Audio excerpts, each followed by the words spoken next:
এই জেনারেশনের 99% মানুষজন ডিস্ট্র্যাক্টেড, মানে লাইক শুধু ডিস্ট্র্যাক্টেড না, ভয়াবহ রকম ডিস্ট্র্যাক্টেড। তোমার আশপাশে যত কয়টা ফ্রেন্ড আছে প্রত্যেকে সারাটা দিন শুধু ফেসবুকে স্ক্রল করে, ইউটিউবে স্ক্রল করে, কমেন্ট করে, অনলাইনে হ্যান ত্যান, এরা অনলাইনে এত বেশি পরিমাণে টাইম দেয়, মানে এত ভয়াবহ পরিমাণে এরা টাইম ওয়েস্ট করে যে তুমি যদি এখন চিন্তা করো, তো এই সমাজে যদি 99% মানুষজন জাস্ট 12 ঘন্টা বা 10 ঘন্টা প্লাস ফোন চালায়, তুমি যদি এই 12 ঘন্টার জায়গায় 4 ঘন্টা ফোন চালাও, তুমি ওদের চেয়ে 6 ঘন্টা বেশি কাজ করতে পারবা। মানে তুমি দেখছো তুমি কাদের সাথে কম্পিট করতেছো? তুমি জাস্ট লিটারালি কিছু সোশ্যাল মিডিয়া গবলিনের সাথে কম্পিট করতেছো, যারা লিটারালি কখনো কোনো রাস্তা খুঁজে পায় না।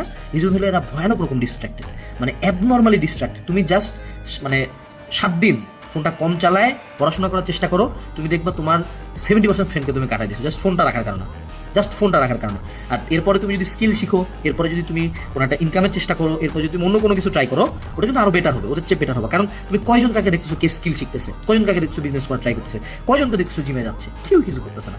তোমার আশেপাশে 90% মানুষজন কিছুই করতেছে না এবং কিছু করবেও না। তুমি যত মোটিভেশন দাও, এই যে এখন তো চলতেছে sigma music, phonk music, motivational speaker Iman Gadzhi, Andrew Tate, তাও কেউ কিছু করতেছে? কয়জনের লাইফ ইমপ্রুভমেন্ট হয়েছে? কিছুই হচ্ছে না। And they are being part of every scam you can imagine. এরা পড়াশোনা আর টাকা ইনকামের বাদে যা কিছু করতে বলবো সব করবে, ঠিক আছে? পরিশ্রম করা বাদে যা কিছু বলবো সব করতে রাজি, কিন্তু পরিশ্রম করতেও রাজি না।